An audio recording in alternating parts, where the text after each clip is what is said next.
Hello students, welcome back to another video. तो जैसा कि न्यू बैच 2026-27 की क्लासेस स्टार्ट कर चुके हैं हमारे एक सेमेस्टर के हर एक सब्जेक्ट की। तो जो भी हमारे बच्चे बीएस सेकेंड ईयर के थर्ड सेमेस्टर में आ चुके हैं इस ईयर के अंदर और इंग्लिश लिटरेचर को पढ़ रहे हैं, जिसमें आपके पेपर का नाम है ब्रिटिश एंड अमेरिकन ड्रामा। तो आज की वीडियो में हम इसका यूनिट नंबर 2 पढ़ने वाले हैं, जिसमें आपको पढ़ना है elements of drama.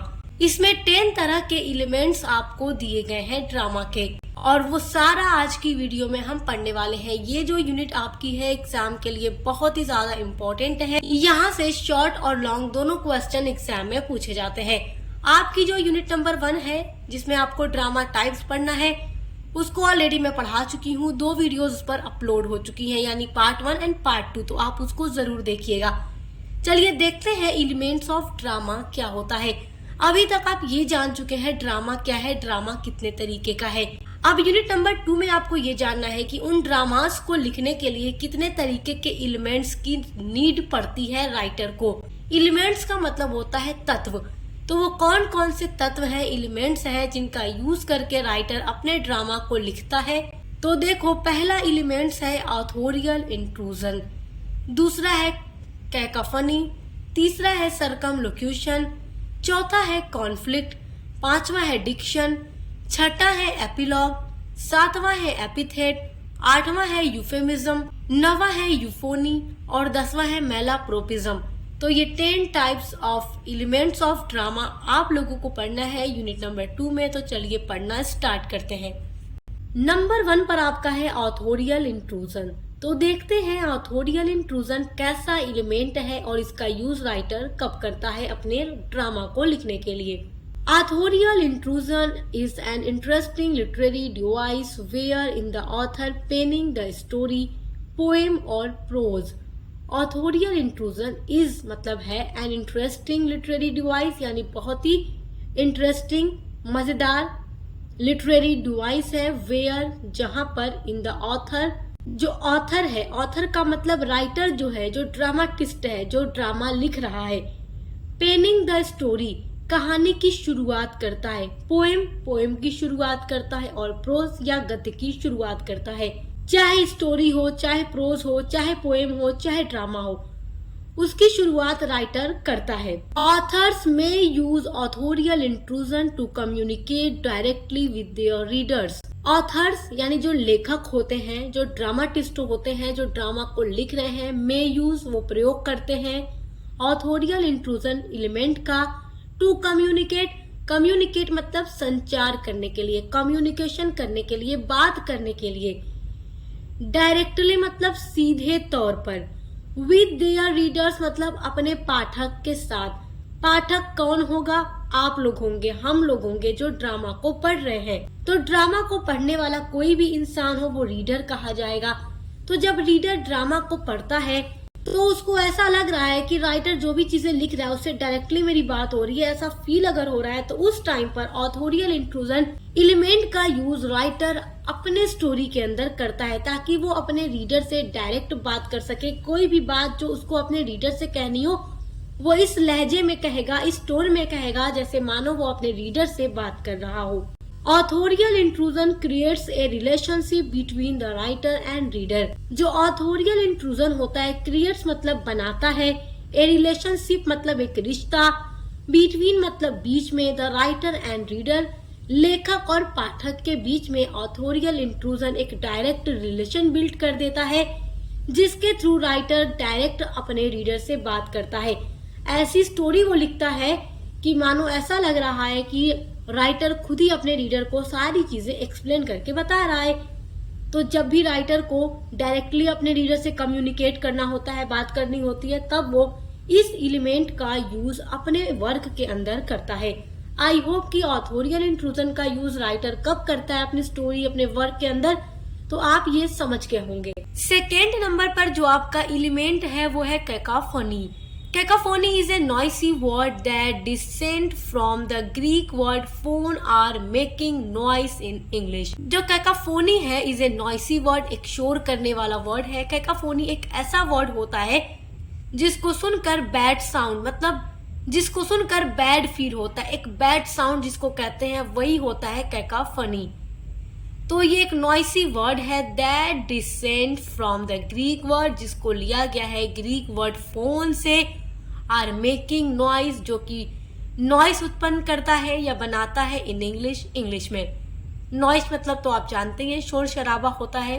Because phone means voice और साउंड, क्योंकि जो फोन होता है इसका मतलब होता है आवाज, वॉइस, और साउंड मतलब भी आवाज ही होता है। Cacophony word comes from Greek word kakos plus phone. तो जो पूरा कैकाफोनी वर्ड है ये ग्रीक वर्ड से बना हुआ है, कैकोस और फोन से मिलकर के। कैकोस मीन्स होता है बैड यानी खराब, यानी कैकोस का मतलब बैड होता है यानी खराब या बुरा। एंड फोन मीन्स वॉइस और साउंड होता है। फोन का मतलब क्या है? वॉइस और साउंड। तो अगर कैकोस फोन यानी कैकाफोनी का मतलब क्या हुआ? बैड साउंड, बुरी आवाज जिसको सुन करके खराब फील हो।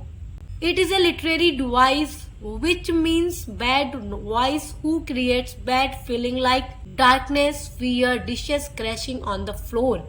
It is a literary device, ये एक ऐसा लिटरेरी डिवाइस है यानी साहित्यिक युक्ति है, which यहाँ पर h मिस्टेक से छूट गया है, which means जिसका मतलब होता है बैड वॉइस, बुरी आवाज, who creates जो कि क्रिएट करती है या बनाती है बैड फीलिंग्स, यानी जब भी आप कोई ऐसी आवाज सुनते हैं जिसको सुनकर आपको अच्छा नहीं लगता, आपके कानों को बुरा लगता है कि ये जो मैं आवाज सुन रही हूँ या जो सुन रहा हूँ इससे मुझे काफी बैड फील हो रहा है, ऐसे वर्ड को लिटरेचर में कैकाफोनी कहते हैं। और इस तरीके के वर्ड्स को भी राइटर अपने वर्क में कभी कभी यूज करता है। कुछ एग्जाम्पल्स यहाँ लिखे गए हैं, जैसे डार्कनेस।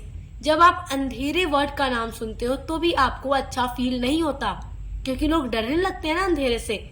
फियर यानी डर की कोई बात चल रही है तो भी आपको बैड फील होता है। Dishes crashing on the floor, अगर कोई बर्तन है अगर वो गिर जाए अचानक फ्लोर पर और उससे जो आवाज निकलेगी, क्या वो आवाज सुनकर आपको अच्छा लगेगा? नहीं अच्छा लगेगा, वो एक बैड साउंड है जो आपको बुरी फीलिंग देगा।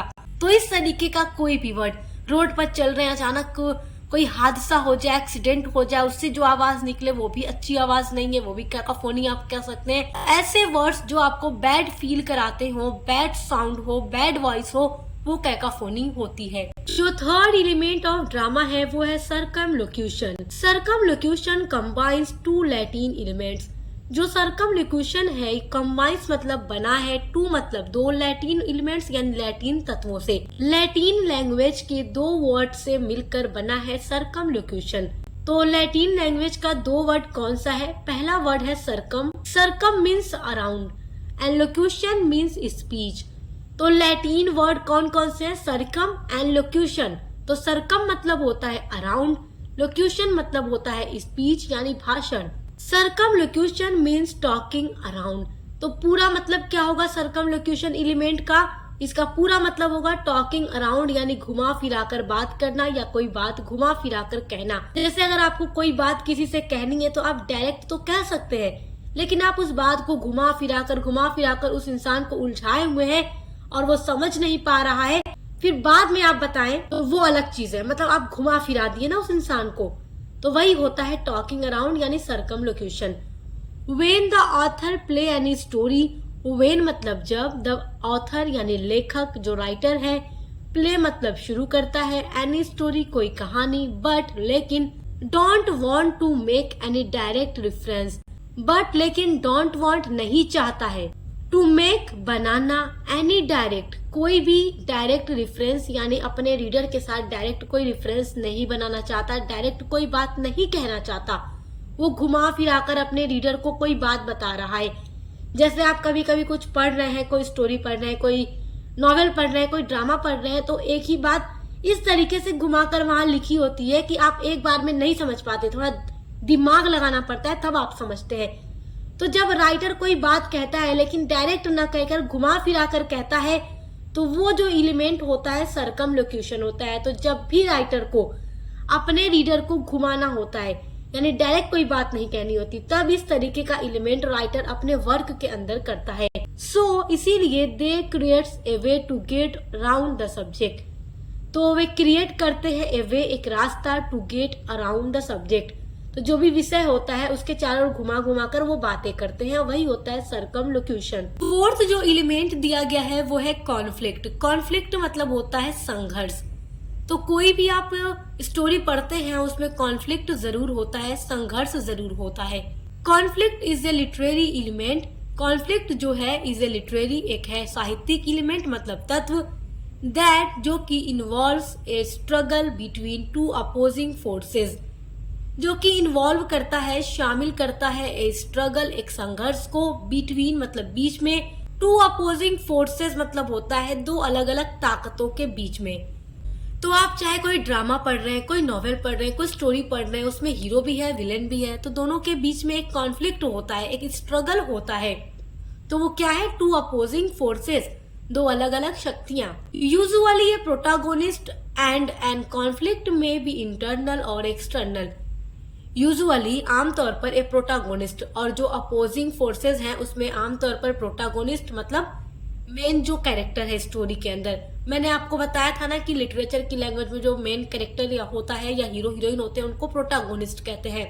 एंड जो कॉन्फ्लिक्ट होता है मे बी हो सकता है इंटरनल और एक्सटर्नल, ये दो तरीके का होता है। तो आपको ये भी याद रखना है कि जो कॉन्फ्लिक्ट है वो इंटरनल भी होता है और एक्सटर्नल भी होता है। पहले देखते हैं इंटरनल कॉन्फ्लिक्ट, यानी कि जो अंदर ही अंदर कॉन्फ्लिक्ट होता है, संघर्ष होता है, उसको इंटरनल कॉन्फ्लिक्ट कहते हैं। इसमें देखो 3 तरीके के टाइप्स यहाँ दिए हैं। पहला है माइंड वर्सेस बॉडी। जो आपका माइंड है, जो ह्यूमन बीइंग का माइंड होता है और जो बॉडी होती है, जब अंदर ही अंदर इन दोनों के बीच कॉन्फ्लिक्ट होता है तो ये इंटरनल कॉन्फ्लिक्ट है, माइंड वर्सेस बॉडी। दूसरा है माइंड वर्सेस माइंड, मतलब दिमाग का दिमाग के साथ ही कॉन्फ्लिक्ट होता है। उसके अलावा है माइंड वर्सेस रियलिटी, जो सच्चाई है उसका माइंड के साथ कॉन्फ्लिक्ट होता है। तो ये सब इंटरनल कॉन्फ्लिक्ट के अंदर आते हैं। मैंने एक वीडियो बनाई है जिसमें इनको बहुत ही एक्सप्लेन करके समझाया आपको कॉन्फ्लिक्ट के बारे में, तो आप वो वीडियो जरूर देखिएगा। एक्सटर्नल कॉन्फ्लिक्ट देखिए, पहला है इसमें कॉन्फ्लिक्ट विद नेचर। ये बाहरी तौर पर कॉन्फ्लिक्ट होता है, संघर्ष होता है। तो इसमें किसी का संघर्ष हो रहा है नेचर के साथ, प्रकृति के साथ। दूसरा है कॉन्फ्लिक्ट विद सोसाइटी, यानी समाज के साथ, क्या तो फिर संघर्ष चल रहा है, कॉन्फ्लिक्ट हो रहा है। तो इतने तरीके के कॉन्फ्लिक्ट आपको याद रखने हैं, एग्जाम में आएगा तो आपको लिखने के लिए अच्छा रहेगा। देखिए जो 5th एलिमेंट ऑफ ड्रामा दिया गया है वो है डिक्शन। डिक्शन का मतलब होता है शब्द चयन, यानी वर्ड्स को चुनना या चूज करना। जब भी राइटर कोई भी वर्क लिखने जाता है तो उससे पहले वो अपने कुछ वर्ड्स को चूज करता है, तो वही डिक्शन होता है। Diction is a literary device. Diction जो है एक लिटरेरी डिवाइस है। लिटरेरी मतलब आप जानते हैं, साहित्यिक, डिवाइस मतलब युक्ति या एलिमेंट कह लीजिए। दैट्स जो कि द चॉइस ऑफ वर्ड्स और style used by writer in order to convey their message. तो डिक्शन क्या है? एक लिटरेरी डिवाइस है जो कि चॉइस ऑफ वर्ड्स, जो कि शब्दों के चुनना है, और स्टाइल और शैली का चुनना है, यानी कि किस शैली में राइटर अपना वर्क लिखेगा, किन वर्ड्स को यूज करके लिखेगा, किस वे में लिखेगा, उन चीजों को चूज करना by writer in order to convey their message. और फिर उसको यूज करता है उसी ऑर्डर में। टू कन्वे मतलब होता है बताने के लिए, देयर मैसेज यानी अपने संदेश को। तो राइटर जब भी कोई वर्क लिखता है, देखो हर स्टोरी के अंदर या नॉवेल के अंदर कोई ना कोई मोरल मैसेज जरूर मिलता है। तो राइटर ऐसे वर्ड्स में लिखता है, ऐसे वर्ड्स को यूज करके लिखता है ताकि वो अपने मैसेज को, अपनी बात को अपने रीडर तक अच्छे से पहुंचा सके और समझा सके। इन लिटरेचर, साहित्य में, the words used by an author can help establish a distinct voice and style। तो साहित्य में क्या होता है? वर्ड्स को यूज करना ऑथर के थ्रू, कैन हेल्प स्टैब्लिश जो कि मदद करता है स्टैब्लिश करने में, स्थापित करने में, ए डिस्टिंक्ट मतलब अंतर, वॉइस और स्टाइल में, आवाज और शैली के बीच में अंतर स्टैब्लिश करने के लिए राइटर इसका यूज करता है अपने वर्क के अंदर। तो डिक्शन के लिए इतनी सी बात याद रखो कि कोई भी राइटर कुछ लिखने जाता है तो लिखने से पहले वो वर्ड्स को चूज करता है, स्टाइल को चूज करता है जिसमें वो अपने वर्क को लिखेगा और अपने मैसेज को बताएगा। जो 6th एलिमेंट ऑफ ड्रामा दिया गया है वो है एपिलॉग। एपिलॉग क्या होता है? एक कंक्लूजन वर्ड होता है, एक निष्कर्ष होता है, या आप हिंदी में उपसंहार कह सकते हैं। जैसे आप कोई भी स्टोरी पढ़ते हैं या कोई भी नॉवेल पढ़ रहे हो या ड्रामा, तो उसका एक कंक्लूजन आपसे पूछा जाता है कि आपको मतलब पूरी स्टोरी पढ़ के क्या समझ आया, एक कंक्लूजन दीजिए, एक उपसंहार बताइए, वही होता है एपिलॉग। आप लोग इससे भी जब लिखते हैं तो प्रस्तावना हिंदी में लिखते हैं और फिर लास्ट में उपसंहार लिखते हैं, और इंग्लिश में आप इंट्रोडक्शन सबसे ऊपर लिखते हैं और नीचे कंक्लूजन लिखते हैं। The word epilogue comes from the Greek word epilogos which means conclusion word. ये जो वर्ड है, ये जो शब्द है एपिलॉग, कम्स मतलब आया है, फ्रॉम मतलब से, द ग्रीक वर्ड यानी ग्रीक वर्ड से आया है, और वो ग्रीक वर्ड कौन सा है? एपिलोगोस।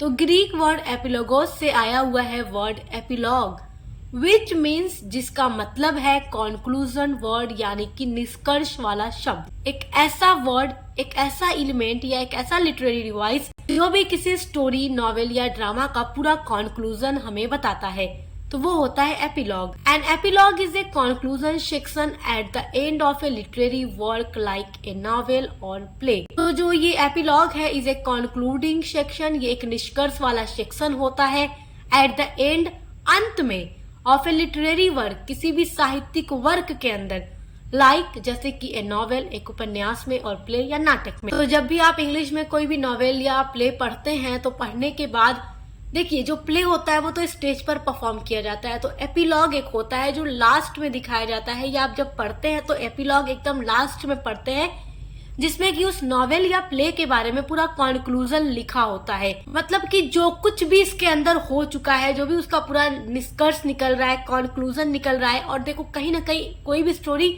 एक मैसेज देती है तो उसके बारे में लिखा होता है। It is opposite of a prologue, और ये उल्टा होता है, अपोजिट होता है ऑफ ए प्रोलॉग, प्रोलॉग के। प्रोलॉग और एपिलॉग ये दोनों अलग अलग चीजें हैं। प्रोलॉग के बारे में भी आगे आप पढ़ेंगे जब आप अगली यूनिट में जाएंगे, तो मतलब इसी यूनिट के आगे जब जाएंगे। यूनिट नंबर 2 में प्रोलॉग के बारे में नहीं दिया गया है, बट आगे आपको मिलेगा। प्रोलॉग होता है प्रस्तावना, आप हिंदी में प्रस्तावना जानते हैं, वही इंग्लिश में है प्रोलॉग। तो जब भी कोई नॉवेल या प्ले शुरू होने वाला रहता है तो उससे पहले प्रोलॉग राइटर देता है। प्रोलॉग में पूरी प्रस्तावना होती है कैरेक्टर्स के बारे में और पूरी स्टोरी क्या है उसके बारे में, उसके बाद जाके मेन स्टोरी शुरू होती है। और एपिलॉग कंक्लूजन वर्ड है, ये सबसे लास्ट में दिखाया जाता है, which always comes at the beginning. तो जो प्रोलॉग है ये एपिलॉग का अपोजिट है, जो कि आता है ऑलवेज मतलब हमेशा, कम्स आता है एट द बिगिनिंग शुरुआत में, और एपिलॉग हमेशा कहाँ आता है? एंड में आता है। तो आई होप कि आप एपिलॉग और प्रोलॉग समझ गए होंगे क्या होता है। 11th जो एलिमेंट ऑफ ड्रामा दिया गया है वो है epithet. The word epithet comes from the Greek word epitheton. जो वर्ड एपिथेट है, कॉम्स मतलब आया है, फ्रॉम द ग्रीक वर्ड से एपिथेटन, एपिथेटन वर्ड से। An epithet is a literary device, और जो एपिथेट है ये एक लिटरेरी डिवाइस है, that is use to describe quality of somebody और समथिंग। दैट इज यूज, जो कि यूज की जाती है, टू डिस्क्राइब, वर्णन करने के लिए या बताने के लिए, क्वालिटी मतलब गुण, ऑफ समबडी किसी इंसान की, और समथिंग या किसी वस्तु। तो किसी चीज की क्वालिटी को, गुणों को बताने के लिए, डिस्क्राइब करने के लिए राइटर अपने स्टोरी के अंदर, अपने वर्क के अंदर एपिथेट का यूज करता है, और इसका यूज करके समबडी और समथिंग इनके बारे में क्वालिटीज को बताता है। किसी इंसान की क्वालिटी कैसी है, किसी चीज की विशेषताओं के बारे में बताता है। तो ये एक ऐसा लिटरेरी डिवाइस है जो किसी की विशेषताओं का वर्णन करता है। 8th जो एलिमेंट ऑफ ड्रामा दिया गया है वो है euphemism. A euphemism is a mind indirect or vague word or expression used in place of one that is considered harsh, blunt और offensive।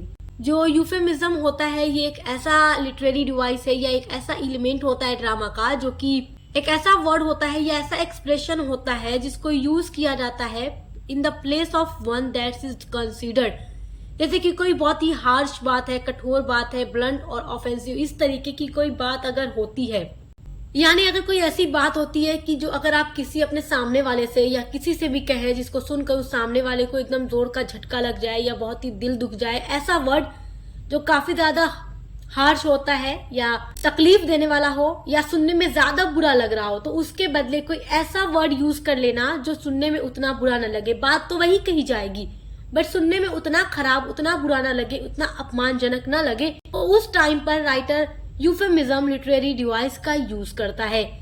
इट्स ए वे, ये एक वे है to soften language and avoid discomfort और offence when discussing sensitive और unpleasant topics। तो ये एक way है, एक तरीका है टू soften language की मतलब ऐसे सॉफ्ट वर्ड को यूज कर दो और एंड अवॉइड कर दो डिस्कम्फर्ट जो कि कंफर्ट न दे, डिस्कम्फर्ट वर्ड हो जो सुनकर अच्छा न लगे। और ऑफेंस व्हेन डिस्कसिंग जब डिस्कस किया जा रहा है सेंसिटिव और अनप्लीजेंट टॉपिक्स। अनप्लीजेंट टॉपिक्स का मतलब ऐसा टॉपिक जो कि खुशी नहीं देगा, सुनकर अच्छा नहीं लगेगा। प्लीजेंट मतलब खुशी देने वाली बात। तो अनप्लीजेंट टॉपिक्स यानी जब ऐसी किसी टॉपिक पे बात हो रही हो जिसे सुनकर अच्छा नहीं लगेगा, उस टाइम पर इस तरीके का वर्ड यूज किया जाता है कि बात वही हो जाए लेकिन सुनने में उतना बुरा ना लगे, डिस्कम्फर्ट फील ना हो। इसका एक एग्जाम्पल है passed away instead of died. जैसे किसी को कहा जाए कि मर गया, उसके बजाय अगर कहा जाए गुजर गए या अब हमारे बीच नहीं है, तो वो उतना बुरा नहीं लगेगा। अगर आप किसी को कहें वो मर गया या वो मर गई, तो सुनने में बहुत अजीब सा लग रहा है, डिस्कम्फर्ट और बहुत ही अजीब, जो सुनकर एकदम इंसान को ना झटका लग जाए। लेकिन अगर आप कहें कि वो अब हमारे बीच नहीं रहा या वो गुजर गया, तो वो बात उतनी बुरी नहीं लगेगी। बात तो वही है बट कहने का अंदाज अलग है। तो वही होता है यूफेमिज्म। जो 9th एलिमेंट ऑफ ड्रामा है वो है यूफोनी। यूफोनी इज ए लिटरेरी टर्म। यूफोनी एक लिटरेरी टर्म है, एक लिटरेरी एलिमेंट है, एक लिटरेरी डिवाइस है दैट जो कि रिफर संदर्भित करता है या बताता है to combining of words to create a pleasing sound. तो यूफोनी एक ऐसा टर्म है जैसे कि एक ऐसा साउंड ये क्रिएट करता है जो सुनकर अच्छा लगे, खुशी हो, प्लीजिंग साउंड ये देता है।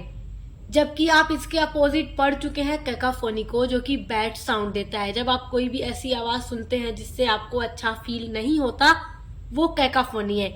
बट जो यूफोनी है ये एक ऐसा साउंड क्रिएट करता है जो काफी अच्छा और खुशी देने वाला होता है, कानों को सुनने में भी वो अच्छा लगता है। Euphony combines two word. Euphony combines two word यानी ये दो वर्ड से मिलकर बना है, eu plus phony. Eu means good यानी अच्छा, और फोनी मीन्स साउंड और वॉइस यानी आवाज। यूफोनी मीन्स स्वीट और प्लीजिंग साउंड। तो यूफोनी एक ऐसा लिटरेरी डिवाइस है जिसका मतलब होता है स्वीट यानी मीठा और प्लीजिंग साउंड यानी अच्छी आवाज, खुशी देने वाली आवाज। It is opposite of cacophony और ये अपोजिट होता है कैकाफोनी के, which means sound that are loud and discordant. तो कैकाफोनी जो कि बहुत ही ऐसा साउंड होता है, जोर से बोला जाए या चिल्ला कर कहा जाए या कोई ऐसी बात जो अच्छी ना लगे, बैड साउंड। जबकि यूफोनी क्या है, एक प्लीजिंग साउंड होता है। फॉर एग्जाम्पल अगर आप सुनते हैं ट्विंकल ट्विंकल लिटिल स्टार तो आपको बहुत अच्छा लगता है। इसके अपोजिट अगर आप किसी को अब्यूज करता हुआ सुने तो आपको कैसा लगेगा, बहुत अजीब। किसी की अगर आप ऐसी बातें सुन ले जो अजीब अजीब बोल रहा है तो आप कहेंगे क्या बैड साउंड है, मतलब कुछ भी बोल रहा है, तो जो आपके कानों को सुनकर अच्छा नहीं लगेगा। जबकि यूफोनी क्या है, एक ऐसा साउंड होता है जो आपको सुनकर अच्छा लगे। 10th जो एलिमेंट ऑफ ड्रामा है वो है malapropism. A malapropism is a misuse of a word that has a similar sound of the correct word. तो जो मैलाप्रोपिज्म होता है एक मिसयूज होता है ऑफ ए वर्ड, एक शब्द का, that has a similar sound जिसके पास सिमिलर यानी एक जैसा साउंड यानी आवाज होती है, ऑफ द करेक्ट वर्ड यानी सही शब्द जैसे। जैसे आप कभी कभी बुक्स में पढ़ते हैं तो पढ़ते पढ़ते कहीं आपको स्पेलिंग देखने में गलत लग जाती है। आप कहते हैं यहाँ पर तो स्पेलिंग गलत है, बट प्रोनाउंसिएशन आप बोलते हैं तो सही निकलता है, बट स्पेलिंग गलत होती है। तो वहां पर कभी कभी राइटर मैलाप्रोपिज्म का यूज करता है, जहां पर वो राइट वर्ड की जगह पर उसके उस सिमिलर वर्ड को यूज करता है, सिमिलर साउंड वाले वर्ड को यूज करता है कि बोलने पर आवाज वही निकलेगी बट अर्थ अलग हो जाएगा। फॉर एग्जाम्पल सेल और सेल, देखिए प्रोनाउंसिएशन एकदम सेम निकल रहा है, बट अगर राइटर को ये वाला सेल यूज करना है और ये वाला कर दे तो आप कहेंगे यहाँ तो CELL होना चाहिए था ना, कोशिका वाला होना चाहिए था, बट यहाँ तो SELL है। तो इस तरीके का कभी आपको लगता होगा। यहाँ पर है 8 और 8, तो कभी कभी आप इस तरीके के वर्ड्स को देखते होंगे कि स्पेलिंग ऐसे होनी चाहिए थी, है ऐसी, बट जब आप बोलते हैं तो सेम साउंड ही आता है, तो वो होता है मैलाप्रोपिज्म। तो आई होप कि आप ये एलिमेंट्स ऑफ ड्रामा बहुत ही अच्छे से समझ के होंगे। तो इसी तरीके से हम आपके हर एक सब्जेक्ट पर क्लासेस लेकर आ रहे हैं। तो वीडियो अच्छी लगी हो तो लाइक कमेंट शेयर कीजिएगा, चैनल को सब्सक्राइब करना मत भूलिएगा। मिलते हैं अगले वीडियो के साथ।